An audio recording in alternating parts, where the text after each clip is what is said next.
বার্তা কক্ষ থেকেই যুক্ত হয়েছে সহকর্মী আতন নিয়নের কাছ থেকে জানতে চাইব, চলতি সপ্তাহে বাজারে ওঠানামা লক্ষ্য করা যাচ্ছে, আর এই ওঠানামার পেছনে কি মধ্যপ্রাচ্য যুদ্ধ কোনোভাবে প্রভাব ফেলছে? যেমনটি বলছিলেন যে চলতি সপ্তাহে কিন্তু একাধিকবার দেখা গেছে যে সূচক একবার পতন হচ্ছে আরেকবার বাড়ছে। তবে মধ্যপ্রাচ্যে যেই বিষয়টি টানা হয়েছে পুঁজিবাজারের সাথে সেখানে আসলে বলা চলে যখন মধ্যপ্রাচ্যের যুদ্ধ প্রথম সংঘাত শুরু হয়, যেখানে প্রথম হামলা চলে ইরানের উপর এবং সংঘাতে জড়ায় মধ্যপ্রাচ্যের দেশগুলো, তখন দেখা গিয়েছিল যে বড় ধরনের পতন, বিশেষ করে রেকর্ড পরিমাণ পতন 200 পয়েন্টের বেশি পড়েছিল পুঁজিবাজার। তো সেই সময় যেটা বলা হচ্ছিল যে আসলে এটা মধ্যপ্রাচ্যের সংঘাতের কারণে এরকমটি হয়েছে। আসলে বাজারে যে বিশ্লেষকরা রয়েছেন বা সংশ্লিষ্টরা রয়েছেন তারা কিন্তু বলেছে যে ওই যুদ্ধের সাথে বাংলাদেশের যে পুঁজিবাজার রয়েছে সেটা আসলে সম্পৃক্ত বা সেই তার নেতিবাচক যে প্রভাবটা রয়েছে সেটা আসলে সেইভাবে পড়ার কথা না। তবে যতটুকু পড়ার কথা ছিল যে যেই তেল আমদানিকারক যে কোম্পানিগুলো বাজারে তালিকাভুক্ত বা জ্বালানি তেলের সাথে সংশ্লিষ্ট ব্যবসার সাথে জড়িত রয়েছে তাদের আসলে মূলত কিছুটা হয়তো লোকসান হতে পারে যদি জ্বালানি সংকট দেখা দেয় আমদানির ক্ষেত্রে বা বাজার জাতের ক্ষেত্রে। তো সেই জায়গা থেকে আহামরি পতন হওয়ার কথা ছিল না, যেটা আমরা তারপরেও দেখেছি বাজারে একটি বড় ধরনের পতন ঘটেছিল, যেটা আসলে ব্যবসায়ীরা বা সংশ্লিষ্টরা অনেকেই বলছিলেন, বিশেষজ্ঞরা পুঁজিবাজারে, যে আসলে এখানে বড় ধরনের একটা কারসাজি চক্র বা কিছু সুযোগ সন্ধানী ব্যবসায়ী মুনাফা সংগ্রহকারী থাকে, যারা আসলে এর ধরনের বেশ কিছু ইস্যু তৈরি করে বা ইস্যু কেন্দ্রিক বাজারে একটি বড় ধরনের পতন ঘটিয়ে শেয়ারের দাম কমিয়ে পরবর্তীতে সেই শেয়ারটি নিয়ে দাম বাড়িয়ে আবার সেখান থেকে বড় ধরনের মুনাফা সংগ্রহ করে।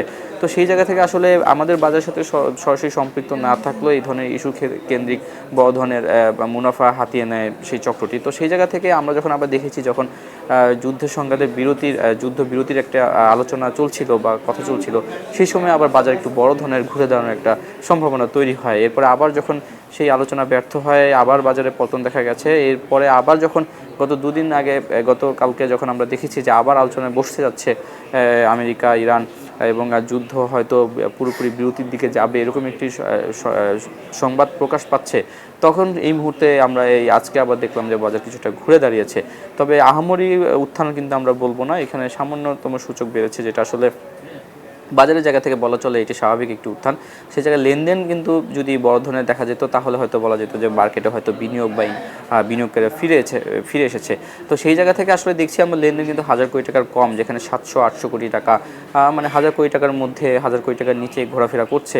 সেখানে আসলে নতুন করে বিনিয়োগ বা বাজারের যে আকার সেই মার্কেট বাজার মূলধন অনুযায়ী আসলে আমাদের সেই অনুযায়ী আসলে বাজারে সেই বিনিয়োগ বা বিনিয়োগকারীরা লেনদেন করছে না। সেই জায়গায় সামান্য কিছু এখানে আবার বিশেষজ্ঞরা বা সংশ্লিষ্ট যারা ব্যবসায়ী রয়েছেন তারা কিন্তু একটা কথা বলেন যে আমাদের বাজারে যে ভালো শেয়ারের কথা বলা হয়ে থাকে বা যে বাজার বাড়বে বা বড় হবে, সেই ধরনের ভালো শেয়ার কিন্তু আমাদের বাজারে নেই, যে কারণে সীমিত সংখ্যক ভালো শেয়ারের মধ্যে লেনদেন করতে যেয়ে খুব আহামরি লেনদেন করা যায় না, যে কারণে আসলে লেনদেন পরিমাণটা অনেক কম দেখা যায়।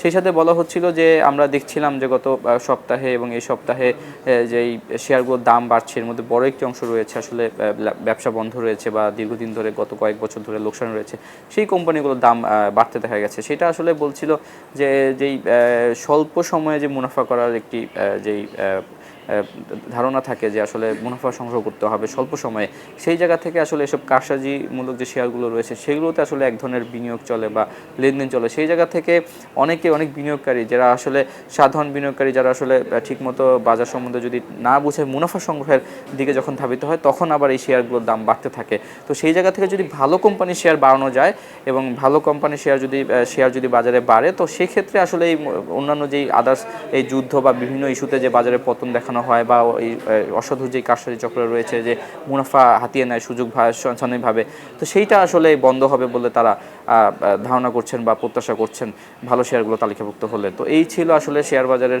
বাজার পরিস্থিতি নিয়ে সর্বশেষ। আপনার নিয়ন, আপনাকে ধন্যবাদ।